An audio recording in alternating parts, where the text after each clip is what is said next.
가장 충격적인 외교 사건이 터졌습니다. 2025년 경주 에이펙 회의장, 미국 전직 대통령 경호국장이 쓰러졌습니다. 대동맥이 찢어지고 있었죠. 미국 경호팀은 일본 이송을 명령했습니다. 한국 의료는 검증 안 됐다는 이유였죠. 하지만 한국 의사가 막아섰습니다. 이동하면 사망입니다. 선택의 시간 단 3분. 프로토콜이냐 생명이냐. 전직 군의관 출신 아내가 결단했고 12시간 초고난도 수술이 시작됐습니다. 5개 과가 동시에 투입됐고 한국 의료진은 단 한 치의 오차도 허용하지 않았습니다. 72시간 후 존 하워드는 CNN 앞에서 말했습니다. 한국이 저를 살렸습니다. 평생 규칙을 따르던 남자가 규칙을 버리고 살아난 72시간. 지금 공개합니다. 영상 시작 전에 구독과 좋아요 버튼을 눌러주시고 지금 이 이야기를 어디에서 듣고 계신지도 댓글로 알려주세요. 그럼 바로 시작할게요. 안녕하세요. 저는 존 하워드입니다. 62세, 미국 대통령 경호국에서 30년을 일했죠. 3명의 대통령을 지켰고 단 한 번의 실수도 없었습니다. 한국에는 1988년 서울 올림픽 때 처음 왔었어요. 당시 20대 신임 요원이었죠. 그때 본 한국은 빠르게 성장하고 있었지만 여전히 개발도상국이었습니다. 그 기억이 37년간 제 머릿속에 남아 있었어요. 2025년 10월 30일, 저는 경주 에이펙 안전총괄 자문으로 다시 한국에 왔습니다. 21개국 정상들이 모이는 행사. 제 임무는 명확했습니다. 미국 고위 관료들의 안전 책임이었죠. 인천공항은 놀랍도록 현대적이었습니다. 하지만 시설이 좋다고 의료 시스템까지 믿을 수는 없었어요. 경호팀장 마크와 응급 프로토콜을 점검했습니다. 의료 상황 발생 시 일본 도쿄 미군병원으로 즉시 이송. 한국 병원은 프로토콜상 배제. 명확했습니다. 경주 도착 후 곧바로 에이펙 회의장으로 향했습니다. 지하 1층 임시 의무실을 점검했어요. 한 명의 의사가 서류를 보고 있었습니다. 30대 후반, 이름표에는 김민준이라고 적혀 있었죠. 그가 의무실을 안내했습니다. 제세동기, 산소호흡기, 응급약품. 기본 장비는 갖춰져 있었어요. 김민준은 설명했습니다. 중증 환자 발생 시 닥터 헬기로 서울까지 15분 이내 이송 가능하다고요. 15분? 경주에서 서울까지? 불가능해 보였습니다. 저는 단호하게 말했습니다. 우리 프로토콜은 일본 이송이라고요. 김민준의 표정이 굳었지만 저는 신경 쓰지 않았습니다. 그날 밤 호텔에서 아내 캐서린과 영상통화를 했습니다. 전직 해군 군의관인 그녀는 한국 응급 시스템이 좋다고 들었다며 조심스럽게 말했어요. 저는 고개를 저었습니다. 30년 경력이 가르쳐준 원칙, 검증되지 않은 시스템은 믿을 수 없다고요. 통화를 끊고 누웠을 때 가슴이 약간 답답했습니다. 시차 적응 탓이겠거니 생각했어요. 저는 늘 건강했으니까요. 다음 날 오전 6시 피트니스 센터에서 러닝머신을 했습니다. 하지만 5분도 안 돼서 숨이 가빴어요. 이상했지만 무시했습니다. 나이 탓이겠거니 생각했죠. 오전 9시 30분 에이펙 개막식을 앞두고 회의장에 도착했습니다. 21개국 정상들이 속속 들어오고 있었어요. VIP 대기실에서 최종 점검을 하던 중이었습니다.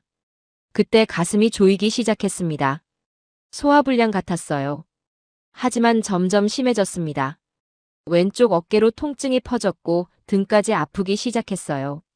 화장실 거울 속 제 얼굴은 창백했습니다. 식은땀이 흘렀죠. 괜찮다고 긴장했을 뿐이라고 스스로에게 말했습니다. 하지만 VIP 대기실로 돌아왔을 때 앉아있는 것조차 힘들었어요. 마크가 제 안색을 보고 놀랐습니다. 오전 9시 50분, 개막식 10분 전. 저는 자리에서 일어서려다 비틀거렸습니다. 그 순간 등에서 무언가 찢어지는 느낌이 들었습니다. 날카롭고 타는 듯한 참을 수 없는 고통. 저는 비명을 지르며 바닥에 쓰러졌습니다. 30년 경력, 단 한 번도 소리 지른 적 없던 제가요. 주변이 아수라장이 됐습니다. 누군가 무전기로 외쳤어요. 코드 블루, 즉시 의료진 요청. 뛰어오는 발소리가 들렸습니다. 김민준이었습니다. 어젯밤 제가 무시했던 그 한국 의사가 제 옆에 무릎을 꿇고 앉았어요. 그는 재빨리 양팔에 혈압계를 감았습니다. 오른팔 180, 왼팔 150, 차이 30. 김민준의 얼굴이 굳었습니다. 대동맥박리 의심, 즉시 병원 이송 필요. 마크가 무전기를 들었습니다. 일본 헬기 즉시 출동, 도쿄 미군병원 이송 준비. 하지만 김민준이 마크의 손을 붙잡았습니다. 안 됩니다. 이동하시면 환자 사망합니다. 그 말을 들으며 저는 의식을 잃었습니다. 제가 평생 믿어왔던 프로토콜이 저를 죽일 수도 있다는 사실을 알게 된 순간이었습니다. 의식이 돌아왔을 때 저는 움직이는 들것 위에 있었습니다. 천장이 빠르게 지나갔어요. 김민준이 제 손을 잡고 있었죠. 온몸이 납덩이처럼 무겁고 등의 통증은 여전했습니다. 엘리베이터 안에서 마크가 단호하게 말했습니다. 일본 헬기가 15분 후 도착한다고요. 하지만 김민준은 고개를 저었습니다. 대동맥박리는 이동 중 혈관 파열 위험이 높다고, 특히 헬기 진동은 치명적이라고요. 저는 그 대화를 들으며 두려움을 느꼈습니다. 대동맥박리. 죽음과 가까운 무언가였어요. 구급차가 출발했습니다. 김민준은 서울 삼성병원으로 즉시 이송한다고 했고, 마크는 프로토콜 위반이라며 항의했죠. 하지만 김민준의 대답은 명확했습니다. 환자는 30분도 버티기 힘들다고요. 마크가 캐서린에게 영상통화를 걸었습니다. 화면에 아내가 나타났어요. 미국은 밤이었죠. 김민준이 상황을 설명했습니다. 대동맥박리 골든타임 내 수술하면 생존율 70%, 하지만 일본 이송 시 사망 확률 90%. 선택은 보호자 몫이라고요. 캐서린이 침착하게 물었습니다. 김민준의 이력을 말해달라고요. 서울대 의대 존스 홉킨스 펠로우, 대동맥박리 치료 200례. 삼성병원 이재훈 교수는 아시아 최고 권위자라는 답이 돌아왔습니다. 5초의 침묵이 흘렀습니다. 그리고 캐서린이 말했어요. 한국에서 수술하세요. 마크가 항의했지만 캐서린은 단호했습니다. 20년 군의관 경력이 말해준다고 대동맥박리 환자를 헬기로 40분 이송하는 건 사형 선고라고요. 저는 37년 만에 처음으로 아내가 제가 아닌 다른 사람을 선택하는 걸 봤습니다. 그리고 그 선택이 옳다는 걸 알았어요. 닥터 헬기가 대기하고 있었습니다. 저는 헬기 안으로 옮겨졌어요. 좁았지만 각종 의료 장비가 빼곡했습니다. 이동식 중환자실이었죠. 헬기가 이륙했습니다. 경주가 멀어졌어요. 1988년 처음 본 그 나라, 37년 만에 다시 찾은 이 나라가 지금 저를 살리려 하고 있었습니다. 12분 후 삼성서울병원 옥상에 착륙했습니다. 의료진 10명이 대기하고 있었어요. 흰 가운을 입은 사람들이 일제히 움직였죠. 50대 중반의 의사가 앞으로 나왔습니다. 이재훈입니다. 흉부외과 교수입니다. 그의 목소리에서 수백 명의 생명을 구해본 사람의 확신이 느껴졌습니다. 들것이 빠르게 움직였습니다. 복도, 엘리베이터, CT실.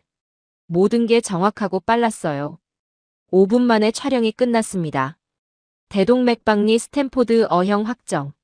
상행 대동맥 4.8cm 파열. 즉시 수술. 이재훈 교수가 모니터를 보며 말했습니다. 초저체온 순환정지술, 12시간 소요, 위험하지만 유일한 방법이라고요. 간호사가 태블릿을 들고 왔습니다. 캐서린이 화면에 나타났어요.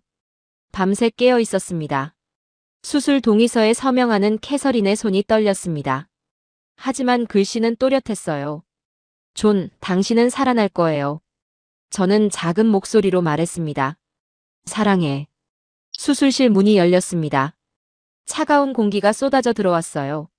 마지막으로 본 것은 이재훈 교수의 눈이었습니다. 흔들림 없는 확신에 찬 눈빛. 마취가 시작됐습니다. 19, 8. 의식이 사라졌습니다. 제 생명이 한국 의료진의 손에 완전히 맡겨진 순간이었습니다. 수술이 시작됐습니다. 저는 마취 속에서 아무것도 몰랐지만 캐서린은 모든 걸 알고 있었어요. 워싱턴 DC. 자택, 새벽 3시. 캐서린은 노트북 앞에 앉아 있었습니다. 화면에는 실시간으로 수술 진행 상황이 전송되고 있었어요. 삼성병원이 보내주는 업데이트였죠. 수술 시작. 10월 31일 오전 10시 27분. 첫 메시지가 도착했습니다. 캐서린의 손이 떨렸어요. 20년 군의관 경력, 수백 건의 수술을 집도하고 참관했던 그녀였지만 이번은 달랐습니다. 환자가 남편이었으니까요. 캐서린은 대동맥 박리가 무엇인지 너무나 잘 알고 있었습니다. 해군 함정에서 근무할 때 한 번 경험했어요. 40대 함장이었죠. 헬기로 육지병원까지 이송하는데 1시간이 걸렸고 도착했을 때 이미 늦었습니다. 그때의 기억이 생생했어요. 하지만 조는 달랐습니다. 쓰러진 지 1시간 만에 수술대에 올랐으니까요. 한국 시스템이 그걸 가능하게 했죠. 수술실 안은 영하 2도였습니다. 저는 그걸 몰랐어요. 마취 상태였으니까요. 하지만 나중에 들었습니다. 이재훈 교수와 의료진 10명이 10시간 넘게 그 추위 속에서 일했다고요. 오전 10시 27분 첫 번째 절개가 시작됐습니다. 이재훈 교수의 메스가 제 가슴을 열었어요. 흉골을 절단하고 심장을 노출시켰습니다. 그리고 체외순환기를 연결했죠. 인공심폐기가 제 심장을 대신하기 시작했습니다. 체온 하강이 시작됐습니다. 37도에서 32도, 28도, 22도. 차가운 용액이 제 혈관을 타고 흘렀어요. 체온계 숫자가 떨어질수록 제 심장 박동은 느려졌습니다. 오후 12시 체온 18도 도달. 제 심장이 멈췄습니다. 임상적 사망 상태였어요. 뇌파도 거의 정지했습니다. 하지만 이재훈 교수는 침착했습니다. 이 상태에서 30분 안에 대동맥을 재건해야 했어요. 찢어진 혈관이 드러났습니다. 상행 대동맥 4.8cm 파열. 그 작은 틈으로 제 생명이 빠져나가고 있었던 거였죠. 이재훈 교수가 손을 내밀었습니다. 간호사가 인조혈관을 건넸어요. 하얀 튜브, 제 새로운 대동맥이 될 것이었습니다. 봉합이 시작됐습니다. 0.3 두께의 실로 혈관을 연결했어요. 한 땀 한 땀 0.1의 오차도 허용되지 않는 작업이었습니다. 15분 경과. 수술실이 조용했습니다. 의료진 모두가 숨소리조차 낮췄어요. 이재훈 교수의 손만이 움직였습니다. 그때였습니다. 조수 의사가 모니터를 확인하다 멈췄어요. 좌관상 동맥 입구에서 출혈이 보였습니다. 대동맥 박리가 관상 동맥까지 영향을 준 거였죠. 예상하지 못한 합병증이었습니다. 이재훈 교수가 잠시 손을 멈췄습니다. 2초. 그리고 다시 움직였어요. 관상 동맥 우회술 추가 결정. 난이도가 2배로 올랐습니다. 시간도 2배로 늘어났죠. 오후 2시 30분. 관상 동맥 우회술 시작. 제 다리에서 혈관을 채취했습니다. 그걸 심장에 연결했어요. 새로운 혈액 통로를 만드는 작업이었습니다. 이재훈 교수의 이마에서 땀이 떨어졌습니다. 간호사가 재빨리 닦아냈어요. 하지만 그의 손은 흔들리지 않았습니다. 오후 4시. 관상 동맥 우회술 완료. 대동맥 재건 재개. 30분 안에 끝내야 했던 작업이 3시간 30분 걸렸습니다. 하지만 정확했어요. 완벽했습니다. 오후 5시 봉합 완료. 이제 제 심장을 다시 뛰게 할 차례였습니다. 체온 상승 시작. 18도에서 22도, 28도, 32도. 따뜻한 혈액이 제 몸으로 흘러들었어요. 심장 모니터를 모두가 지켜봤습니다. 아직 직선이었어요. 심장은 뛰지 않았습니다. 이재훈 교수가 제 세동기를 들었습니다. 200줄 충전. 전기 충격. 제 몸이 튕겨 올랐습니다. 하지만 심장은 뛰지 않았어요. 300줄. 다시 충격. 여전히 직선이었습니다. 수술실이 긴장했습니다. 8시간 동안 완벽하게 재건한 심장이 뛰지 않으면 모든 게 무용지물이었어요. 이재훈 교수가 제 심장에 직접 손을 올렸습니다. 심장 마사지 시작. 강하게, 규칙적으로, 정확하게. 30초, 1분, 2분. 그리고 삐.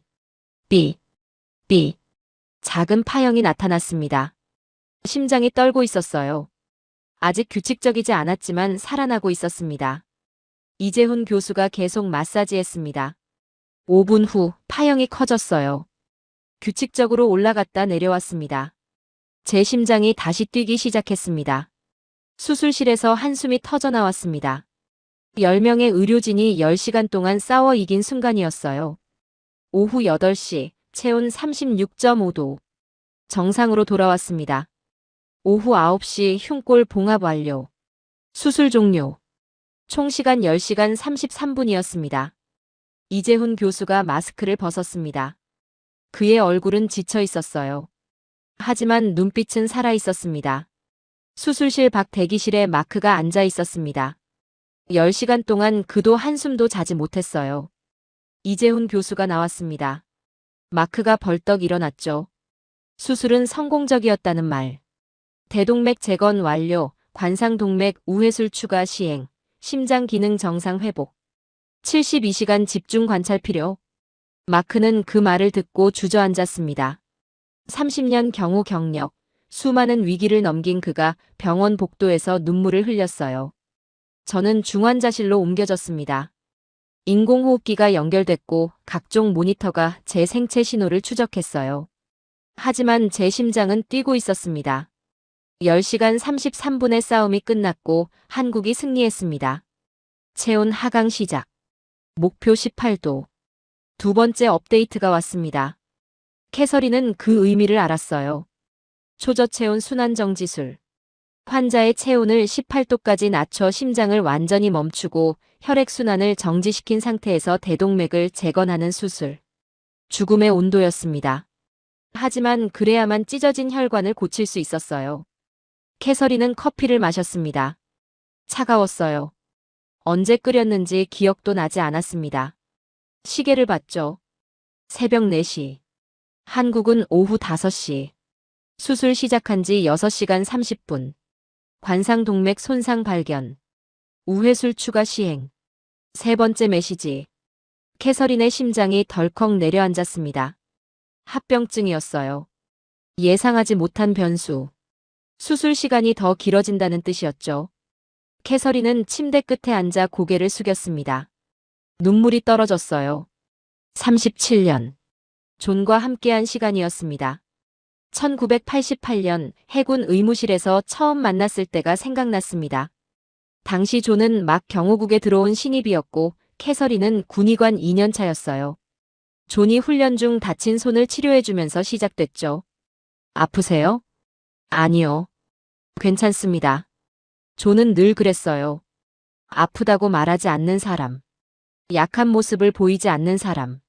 30년간 대통령을 지키면서도 단 한 번 아프다고 하지 않았던 사람.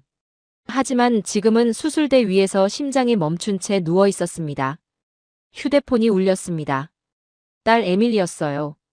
엄마, 아빠는? 수술 중이야. 7시간째. 언제 끝나요? 12시간 걸린다고 했어. 아직 5시간 남았어. 에밀리의 목소리가 떨렸습니다. 26세, 의대 3학년이었어요. 그녀도 의학을 공부하고 있었기에 아버지의 상황이 얼마나 위중한지 알고 있었죠. 엄마, 한국 의사들. 믿을 수 있어요? 캐서린은 잠시 망설였습니다. 그리고 단호하게 대답했어요. 믿을 수 있어. 엄마가 선택했으니까. 통화를 끊고 캐서린은 다시 노트북을 봤습니다. 새 메시지가 와 있었어요. 관상동맥 우회술 완료. 대동맥 재건 시작. 시계를 봤습니다. 새벽 5시. 한국은 오후 6시. 수술 시작 후 7시간 30분. 캐서린은 자리에서 일어나 창밖을 봤습니다. 워싱턴의 새벽은 아직 어두웠어요. 거리는 조용했고 가로등만 외롭게 빛나고 있었죠. 37년 전 존이 청혼했을 때가 생각났습니다. 캐서린, 나는 위험한 일을 하는 사람이요. 언제 죽을지 모르는 직업이죠. 하지만 당신과 함께하고 싶소. 캐서린은 웃으며 대답했어요. 그럼 제가 당신을 평생 지켜줄게요. 저는 의사니까요. 하지만 지금은 존을 지킬 수 없었습니다. 지구 반대편 한국에서 낯선 의사들이 그 일을 하고 있었어요. 휴대폰이 다시 울렸습니다. 마크였어요. 부인, 저는 지금 서울 삼성병원 대기실에 있습니다. 수술 진행 상황 직접 보고 드리겠습니다. 고마워요, 마크. 존은. 어때요? 의료진이 최선을 다하고 있습니다. 솔직히 말씀드리면 처음에는 한국 병원을 믿지 못했습니다. 하지만 지금은 생각이 바뀌었습니다. 왜요? 제가 본 것 중 가장 조직적이고 정확한 의료팀입니다. 실수가 없어요. 모두가 자기 역할을 정확히 알고 움직입니다. 캐서린은 안도의 한숨을 쉬었습니다. 새벽 6시. 한국은 오후 7시. 수술 8시간 30분 경과. 대동맥 재건 완료. 체온 상승 시작. 캐서린은 그 메시지를 보며 눈물을 흘렸습니다. 체온 상승. 심장을 다시 뛰게 할 준비를 한다는 뜻이었어요. 존이 돌아오고 있었습니다. 새벽 7시. 한국은 오후 8시. 심장 재가동 시도 중. 캐서린은 숨을 멈췄습니다. 이 순간이 가장 중요했어요. 멈췄던 심장이 다시 뛸 수 있을까? 8시간 동안 얼어붙었던 심장이 다시 생명을 되찾을 수 있을까? 5분이 지났습니다. 10분이 지났어요. 메시지가 오지 않았습니다. 캐서린은 화면만 응시했습니다. 손에 땀이 났어요. 15분 후. 심장 재가동 성공. 정상 리듬 확인. 캐서린은 무릎을 꿇고 울었습니다. 20년 군의관 경력, 전쟁터에서도 울지 않았던 그녀가 워싱턴 자택 거실에서 흐느껴 울었습니다. 존이 살아났습니다. 한국이 그를 살렸어요. 새벽 8시. 한국은 오후 9시. 수술 종료. 총 시간 10시간 33분. 성공. 마지막 메시지였습니다. 캐서린은 휴대폰을 들었습니다. 마크에게 전화를 걸었어요.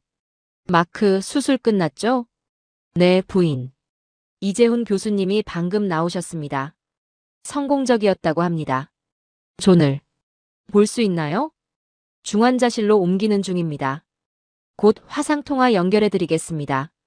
10분 후 화면에 존이 나타났습니다. 여전히 의식이 없었어요. 인공호흡기가 연결되어 있었고 각종 튜브가 몸에 꽂혀 있었죠. 하지만 심장 모니터의 파형이 규칙적으로 움직이고 있었습니다. 살아 있었습니다. 캐서린은 화면 속 존을 바라보며 속삭였습니다. 존, 당신 해냈어요. 살아났어요. 이제 곧 깨어날 거예요. 그리고 37년 만에 처음으로 깨달았습니다.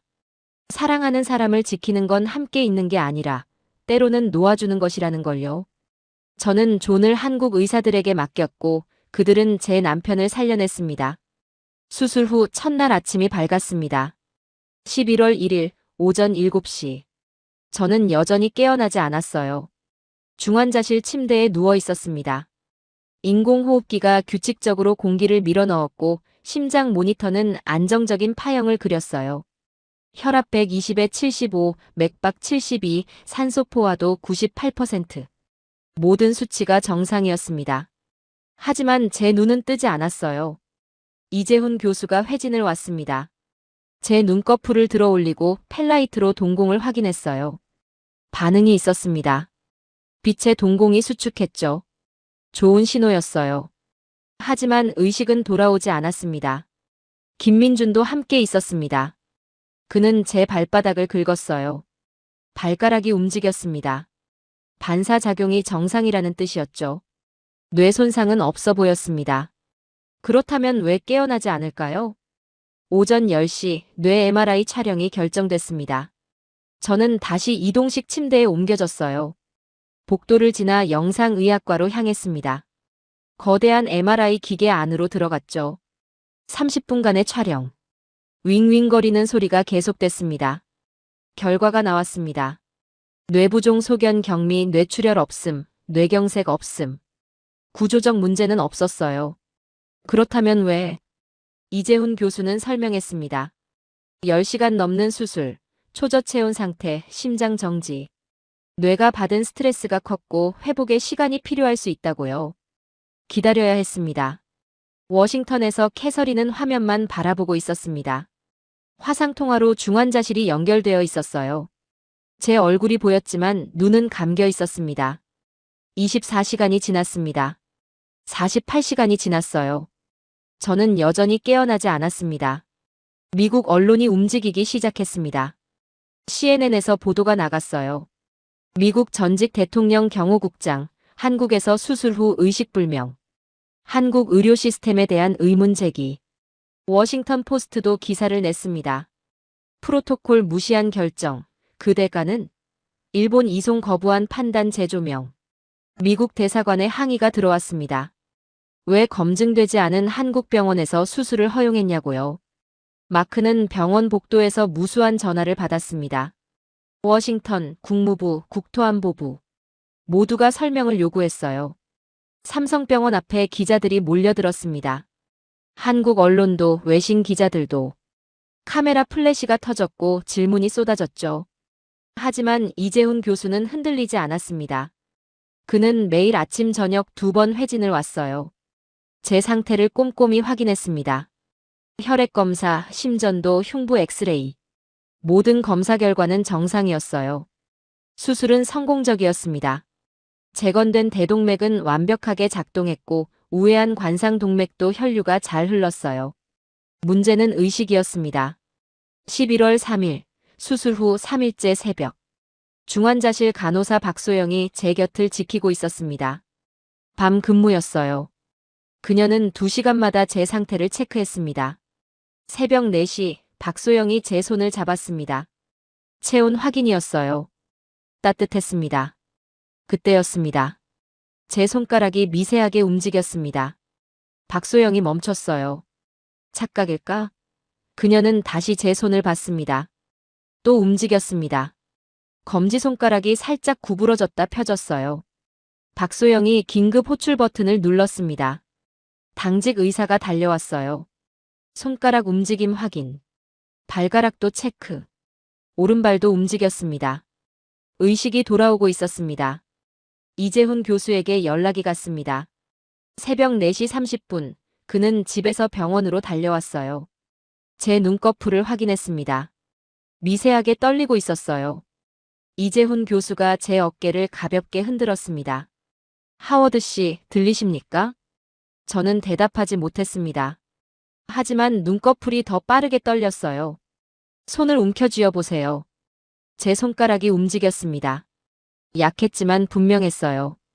새벽 5시 캐서린에게 연락이 갔습니다. 워싱턴은 오후 4시였어요. 환자 의식 회복 징후 보임. 손가락 발가락 움직임 확인. 곧 깨어날 것으로 예상.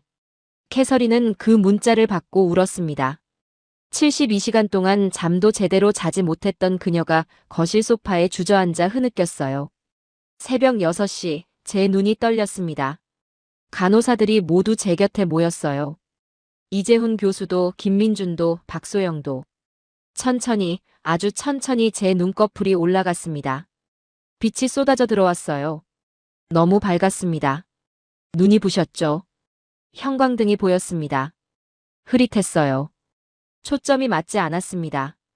누군가의 얼굴이 보였습니다. 이재훈 교수였어요. 하워드 씨, 여기가 어딘지 아십니까? 저는 입을 열려 했습니다. 목구멍이 바짝 말라 있었어요. 인공호흡기 튜브 때문에 소리가 나오지 않았습니다. 하지만 고개를 끄덕였습니다. 아주 조금. 병원이라는 걸 아시나요? 다시 끄덕였습니다. 손가락을 3개 펴보세요. 제 손이 움직였습니다. 엄지, 검지, 중지. 3개가 펴졌어요. 이재훈 교수가 미소 지었습니다. 환영합니다. 하워드 씨. 돌아오신 걸 환영합니다. 저는 그제야 알았습니다. 제가 살아났다는 것을. 한국이 저를 살렸다는 것을. 그리고 제가 틀렸다는 것을. 의식이 돌아온 첫날은 혼란스러웠습니다. 저는 제가 어디에 있는지 알았어요. 병원. 하지만 왜 여기 있는지는 흐릿했습니다. 기억이 조각나 있었어요. 에이펙 회의장, 가슴 통증, 쓰러지는 순간. 그 다음은 백지였습니다. 이재훈 교수가 설명했습니다. 대동맥 박리 10시간 수술, 72시간 혼수. 저는 그 말을 들으며 믿을 수 없었어요. 10시간? 제가 10시간 동안 수술대에 누워 있었다고요? 오전 10시, 인공호흡기를 제거했습니다. 튜브가 목에서 빠져나왔어요. 기침이 터져나왔습니다. 목구멍이 찢어지는 것 같았죠. 하지만 동시에 안도감도 느꼈습니다. 제 힘으로 숨 쉴 수 있었으니까요. 산소 마스크를 씌웠습니다. 차가운 공기가 폐로 들어왔어요. 달콤했습니다. 캐서린과 영상통화가 연결됐습니다. 화면에 아내가 나타났어요. 그녀는 울고 있었습니다. 저도 울고 싶었지만 눈물이 나오지 않았어요. 너무 탈수되어 있었습니다. 입술을 움직였습니다. 소리는 거의 나오지 않았지만 캐서린은 알아들었어요. 사랑해. 캐서린이 화면에 손을 댔습니다. 저도 손을 들어 올리려 했어요. 하지만 팔이 너무 무거웠습니다. 10cm도 들어 올리지 못했죠. 이재훈 교수가 설명했습니다. 근력 저하는 정상이라고 72시간 누워 있었으니 당연하다고요. 재활 치료가 필요하다고 했습니다. 오후 2시 물리치료사가 왔습니다. 젊은 여성이었어요. 이름은 정수진. 그녀는 밝게 웃으며 제 침대 옆에 섰습니다. 하워드 씨, 발가락부터 움직여 볼까요? 저는 발가락에 집중했습니다. 움직이라고 명령했어요. 느렸지만 발가락이 움직였습니다. 좋아요. 이제 발목을 돌려보세요. 발목도 움직였습니다. 뻣뻣했지만 가능했어요. 30분간의 침상 운동. 끝났을 때 저는 완전히 지쳐 있었습니다. 고작 발가락과 발목을 움직였을 뿐인데 온몸이 땀으로 젖었어요. 정수진이 말했습니다. 내일은 침대 끝에 앉아볼 거라고요. 저는 믿을 수 없었습니다. 앉는 것조차 목표가 되다니. 11월 4일, 수술 후 4일째. 아침 회진 때 이재훈 교수가 발표했습니다. 오늘 중환자실에서 일반 병실로 옮긴다고요. 좋은 소식이었습니다. 위기를 넘겼다는 뜻이었으니까요. 오전 11시, 저는 휠체어에 실려 일반 병실로 이동했습니다. 창문이 있는 방이었어요. 서울 시내가 보였습니다. 높은 빌딩들, 복잡한 도로, 움직이는 사람들. 살아있는 세상이었죠. 저도 그 세상의 일부로 돌아왔습니다. 오후 3시 정수진이 다시 왔습니다. 오늘은 앉아볼 거예요. 저는 고개를 저었습니다. 불가능해 보였어요. 팔에 힘이 없었고 복부 근육은 작동하지 않았습니다. 하지만 정수진은 단호했습니다. 그녀와 간호사 2명이 저를 도왔어요. 침대 각도를 45도로 올렸습니다. 그것만으로도 어지러웠어요. 천천히, 아주 천천히 침대 끝으로 이동했습니다. 다리를 침대 밖으로 내렸습니다. 발이 바닥에 닿았어요. 차가웠습니다. 이제 앉아볼게요. 하나, 둘, 셋. 3사람이 저를 일으켰습니다. 저는 앉았어요. 5초. 그것이 제 한계였습니다. 어지러움이 밀려왔고 식은땀이 났어요. 저는 다시 침대에 누웠습니다. 하지만 해냈습니다. 5초지만 앉았어요. 정수진이 엄지를 들어 올렸습니다. 첫 번째 승리라고 했어요. 11월 5일, 수술 후 5일째. 오늘은 10초 앉아있기가 목표였습니다. 저는 해냈어요. 15초를 버텼습니다. 11월 7일, 정수진이 새로운 목표를 제시했습니다. 오늘은 서볼 거예요. 저는 겁이 났습니다. 서는 것? 일주일 전까지 죽어가던 사람이 선다고요? 하지만 정수진은 믿고 있었습니다. 워커를 준비했습니다. 4바퀴 달린 보조기구였어요. 저는 침대 끝에 앉았습니다. 심호흡을 했어요. 준비되셨나요? 아니요. 하지만 해야 했습니다. 하나, 둘, 셋. 저는 일어섰습니다. 다리가 떨렸어요. 무릎이 꺾일 것 같았습니다. 하지만 정수진과 간호사가 붙잡아줬어요.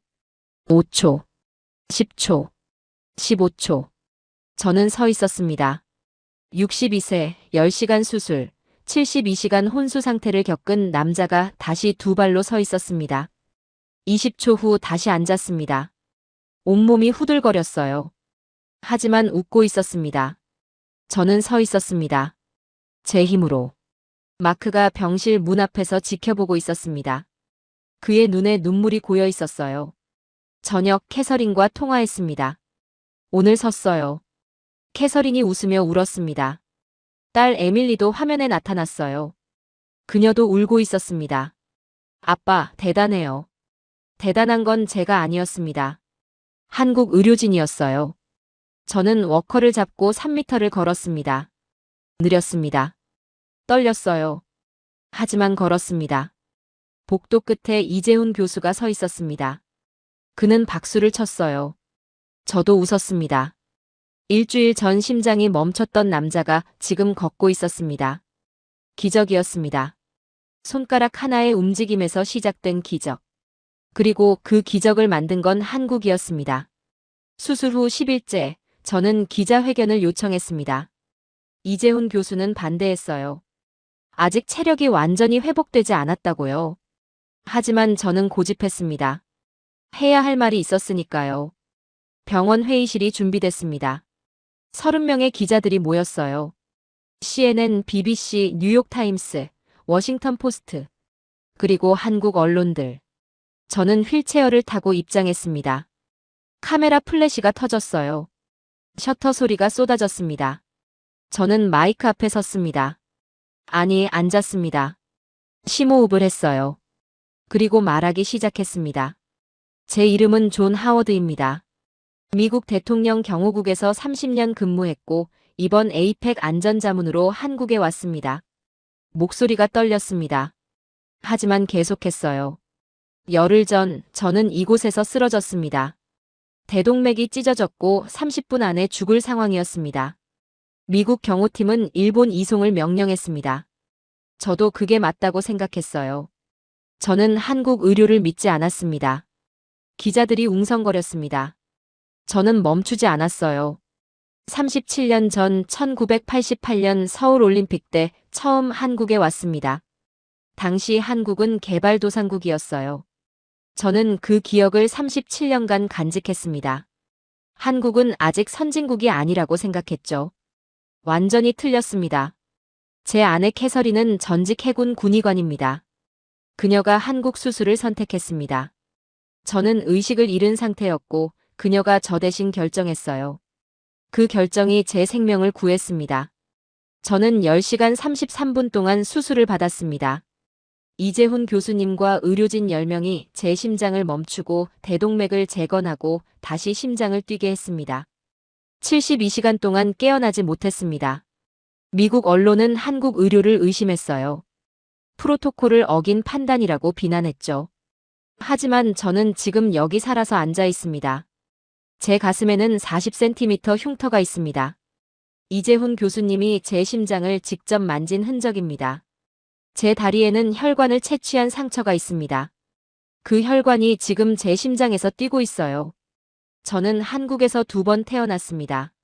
한 번은 1988년 한국을 처음 봤을 때, 또 한 번은 열흘 전 한국이 저를 살렸을 때. 기자들이 손을 들었습니다. CNN 기자가 물었습니다. 한국 의료 수준을 어떻게 평가하느냐고요? 저는 명확하게 대답했습니다. 세계 최고 수준입니다. 제가 직접 경험했습니다. 단순히 기술만이 아닙니다. 시스템입니다. 닥터 헬기는 7분 만에 도착했어요. 병원까지 12분 걸렸습니다. 수술실은 이미 준비되어 있었죠. 미국이었다면 최소 2시간은 걸렸을 겁니다. 저는 그 2시간을 버티지 못했을 거예요. 워싱턴 포스트 기자가 물었습니다. 프로토콜을 어긴 것을 후회하지 않느냐고요. 저는 웃었습니다. 후회? 오히려 감사합니다. 프로토콜이 저를 죽일 뻔했어요. 한국 의사가 저를 살렸습니다. 규칙보다 생명이 먼저라는 걸 배웠습니다. 한국 기자가 물었습니다. 앞으로 계획이 무엇이냐고요? 저는 이재훈 교수를 바라봤습니다. 그는 기자회견장 뒤에 서 있었어요. 미국으로 돌아가면 의회에서 증언하겠습니다. 한국 응급의료 시스템을 미국이 배워야 한다고 말할 겁니다. 그리고 한미 의료 협력을 제안하겠습니다. 이재훈 교수님, 김민준 박사님, 정수진 치료사님, 그리고 이름 모를 수많은 간호사분들. 여러분이 제 생명을 구했습니다. 제 편견이 저를 죽일 뻔했습니다. 여러분의 헌신이 저를 살렸습니다. 감사합니다. 대한민국. 기자회견장이 조용해졌습니다. 몇 초간의 침묵이 흘렀어요. 그리고 박수가 터져나왔습니다. 기자들이, 병원 관계자들이, 경호원들이 박수를 쳤습니다. 마크도 울면서 박수를 쳤어요. 이재훈 교수가 앞으로 나왔습니다. 저는 휠체어에서 일어서려 했어요. 정수진이 제 팔을 붙잡았습니다. 저는 천천히 일어섰습니다. 다리가 떨렸지만 버텼어요. 이재훈 교수와 악수했습니다. 그의 손은 따뜻했어요. 10시간 동안 제 심장을 만졌던 그 손이었습니다. 당연한 일을 했을 뿐입니다. 이재훈 교수가 말했습니다. 하지만 저는 알았어요. 그게 얼마나 대단한 일인지를. 저녁 병실로 돌아왔을 때 캐서린과 통화했습니다. 뉴스 봤어요. 당신 멋있었어요. 캐서린이 웃으며 말했습니다. 당신이 옳았어. 한국을 선택한 게. 제가 선택한 게 아니에요. 한국이 우리를 선택했어요. 생명을 포기하지 않기로요. 그날 밤 CNN에서 기자회견 전체가 방송됐습니다. 미국 전역에서 반응이 쏟아졌어요. 백악관 대변인이 논평을 냈습니다. 존 하워드의 회복을 축하하며 한미 의료 협력 강화를 검토하겠다고요. 뉴욕타임스는 사설을 실었습니다. 한국 의료 시스템, 미국이 배워야 할 교훈이라고요. 워싱턴 포스트도 기사를 수정했습니다. 한국 의료의 기적, 생명을 구한 72시간이라고요. 저는 창밖을 바라봤습니다. 서울의 야경이 빛나고 있었어요. 저를 살린 도시, 제 편견을 부순 나라. 30년 경호 경력 동안 저는 수많은 나라를 방문했습니다. 하지만 어떤 나라도 한국만큼 제게 큰 선물을 준 곳은 없었어요. 두 번째 생명이었으니까요. 수술 후 3주가 지났습니다. 저는 지팡이를 짚고 걸을 수 있게 됐어요. 천천히 하지만 확실하게. 복도 끝까지 왕복 100m를 걸었습니다. 숨이 가빴지만 해냈어요. 이재훈 교수가 최종 검진을 했습니다. 심장 초음파, 흉부 CT, 혈액 검사. 모든 결과가 정상이었어요. 재건된 대동맥은 완벽하게 작동했고 우회한 관상동맥도 혈류가 원활했습니다. 퇴원 허가가 났습니다. 하지만 바로 미국으로 돌아갈 수는 없었어요. 장거리 비행은 위험했습니다. 최소 2주는 더 서울에 머물러야 했죠. 호텔로 옮겼습니다. 삼성병원 근처 호텔이었어요. 매일 외래 진료를 받기 위해서였죠. 캐서린이 한국으로 날아왔습니다. 인천공항에서 제외했을 때 우리는 한참 동안 껴안고 있었어요. 37년 결혼 생활, 이렇게 오래 떨어져 있었던 적은 처음이었습니다. 캐서린은 제 얼굴을 쓰다듬으며 울었습니다. 살이 많이 빠졌다고, 수술 흉터가 크다고 했어요. 하지만 살아있어서 다행이라고 했죠. 우리는 함께 삼성병원을 방문했습니다. 이재훈 교수와 김민준을 다시 만났어요. 캐서린은 그들에게 절을 했습니다. 한국식으로 고개를 깊이 숙였죠. 남편을 살려줘서 감사하다고 했습니다. 이재훈 교수는 겸손하게 말했습니다. 의사로서 당연한 일을 했을 뿐이라고요. 하지만 캐서린은 알고 있었어요. 10시간 넘게 수술실에서 서 있는 게 얼마나 힘든지를. 정수진 치료사도 만났습니다. 그녀는 저에게 재활 운동 프로그램을 만들어줬어요. 미국으로 돌아가서도 계속하라고 했죠. 매일 아침 30분 걷기, 계단 오르기, 스트레칭. 저는 약속했습니다. 꼭 하겠다고요. 서울에서의 2주는 특별했습니다. 우리는 관광객처럼 서울을 돌아다녔어요. 경복궁, 남산타워, 명동. 저는 지팡이를 짚고 천천히 걸었습니다. 캐서린이 제 팔을 붙잡아줬어요. 한국 음식도 먹었습니다. 삼계탕, 갈비찜, 비빔밥. 이재훈 교수가 추천한 메뉴들이었어요. 심장에 좋은 음식들이라고 했죠. 한국 사람들은 친절했습니다. 거리에서 제 얼굴을 알아보는 사람들도 있었어요. 기자회견이 한국에서도 방송됐었거든요. 그들은 엄지를 들어올리며 응원했습니다. 어느 날 저녁 캐서린과 한강을 걸었습니다. 강물이 반짝였어요. 다리에 불이 켜지고 사람들이 조깅하고 자전거를 타고 지나갔죠. 평화로웠습니다. 캐서린이 물었습니다. 한국에 대한 생각이 어떻게 바뀌었냐고요? 저는 한참 생각했습니다. 그리고 대답했어요. 37년 전 여기 왔을 때 한국은 가난했어요. 빠르게 성장하고 있었지만 아직 멀었다고 생각했죠. 하지만 지금은 달라요. 한국은 단순히 경제만 성장한 게 아니에요. 시스템을, 문화를, 사람을 성장시켰어요. 무엇보다 생명을 대하는 태도가 인상적이었습니다. 이재훈 교수와 의료진은 저를 미국 고위 관료로 대하지 않았어요.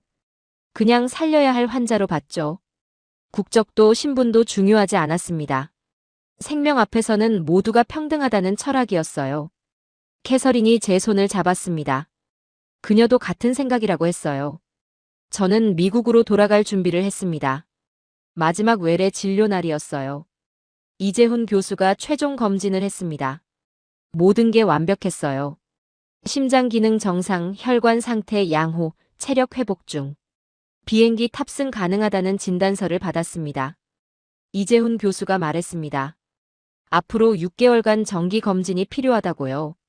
하지만 일상생활은 가능하다고 했습니다. 저는 그에게 물었습니다. 교수님, 왜 저를 포기하지 않으셨어요? 미국 측은 일본 이송을 원했고 프로토콜도 그랬습니다. 교수님과 김민준 박사님이 막지 않았다면 저는 이송됐을 거예요. 이재훈 교수가 잠시 생각하더니 대답했습니다. 의사의 임무는 환자를 살리는 겁니다. 국적이나 프로토콜이 아니라 환자의 생명이 최우선입니다. 하워드 씨가 일본으로 이송됐다면 살지 못했을 거예요. 그걸 알았기에 막았습니다. 그렇게 간단한 이유였습니다. 하지만 그 간단한 이유가 제 생명을 구했어요. 인천공항으로 가는 길, 저는 창밖을 봤습니다. 서울의 거리가 지나갔어요. 높은 빌딩들, 복잡한 교차로, 움직이는 사람들. 한 달 전 제가 죽을 뻔했던 도시, 그리고 다시 살아난 도시였습니다. 공항에서 이재훈 교수와 김민준, 정수진이 배웅 나왔습니다. 저는 그들과 악수했어요. 아니, 포옹했습니다. 한국식으로 절도했죠. 감사합니다. 제 생명을 구해주셔서. 이재훈 교수가 작은 상자를 건넸습니다. 열어보니 USB였어요. 수술 기록입니다. 미국 의사들에게 보여주세요. 한국 의료 시스템을 이해하는 데 도움이 될 겁니다. 저는 그 USB를 소중히 받았습니다. 비행기가 이륙했습니다.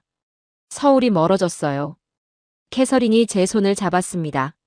창밖으로 한국이 작아졌습니다. 하지만 제 마음속에서는 더 커졌어요. 워싱턴에 도착했을 때 딸 에밀리가 공항에 나와 있었습니다. 그녀는 달려와 저를 껴안았어요. 의대 3학년인 그녀는 아버지가 얼마나 위험했는지 정확히 알고 있었습니다. 아빠, 진짜 기적이에요. 기적이 아니야. 한국 의료진의 실력이지. 저는 집으로 돌아왔습니다. 37년 살았던 워싱턴 DC. 자택이었어요. 모든 게 익숙했습니다. 하지만 뭔가 달라 보였어요. 아니, 달라진 건 집이 아니라 저였습니다. 일주일 후, 저는 의회 청문회에 출석했습니다. 상원보건위원회가 한미의료협력에 관한 청문회를 열었어요. 저는 증인으로 초청됐습니다. 의원들 앞에서 저는 증언했습니다. 저는 한국에서 죽을 뻔했습니다. 하지만 한국이 저를 살렸습니다. 닥터 헬기는 7분 만에 도착했고 병원까지 12분 걸렸습니다. 수술실은 이미 준비되어 있었어요. 미국이었다면 최소 2시간은 걸렸을 겁니다. 저는 그 시간을 버티지 못했을 거예요. 한국 응급의료 시스템은 미국이 배워야 할 모델입니다. 단순히 기술의 문제가 아닙니다. 시스템의 문제예요. 협력의 문제입니다. 저는 USB를 제출했습니다. 제 수술 기록이었어요. 위원장이 물었습니다. 구체적으로 무엇을 배워야 하느냐고요? 저는 명확하게 대답했습니다. 첫째, 닥터 헬기 시스템. 한국은 전국 어디서나 15분 내 이송 가능합니다. 둘째, 응급의료 네트워크. 모든 병원이 실시간으로 연결되어 있어요. 셋째, 골든타임 프로토콜. 생명이 최우선입니다. 그리고 무엇보다 중요한 건 철학입니다. 생명 앞에서는 모두가 평등하다는 철학이요. 청문회는 3시간 진행됐습니다. 결과는 만장일치였어요. 한미의료협력 강화 법안이 통과됐습니다. 그날 저녁 뉴스에서 대서특필됐습니다. CNN 한국 의료 시스템 미국 상륙. 의회 협력 법안 통과. 뉴욕타임스 생명을 구한 72시간 미국이 한국에서 배운다. 워싱턴 포스트 존 하워드의 두 번째 생명, 한미 의료 협력의 시작. 그 후 미국 보건부가 한국 응급의료 시스템을 벤치마킹하는 프로젝트를 시작했고 저는 그 자문을 맡았습니다. 삼성병원에서 이재훈 교수를 다시 만났습니다. 정기 검진이었어요. 심장 초음파, CT, 혈액 검사. 모든 게 완벽했습니다. 교수님, 제 심장은 어떻습니까? 이재훈 교수가 웃으며 대답했습니다. 60대 남성치고는 매우 건강합니다. 앞으로 20년은 문제 없을 거예요. 저는 그 말을 듣고 눈물이 났습니다. 20년. 한 달 전만 해도 꿈도 못 꿨던 시간이었어요. 저녁, 이재훈 교수와 김민준, 정수진과 함께 식사했습니다. 한국 전통 한정식이었어요. 다양한 반찬들이 나왔고 우리는 웃으며 이야기를 나눴습니다. 저는 그들에게 말했습니다. 여러분은 단순히 제 심장을 고친 게 아닙니다. 제 편견을 부쉈어요.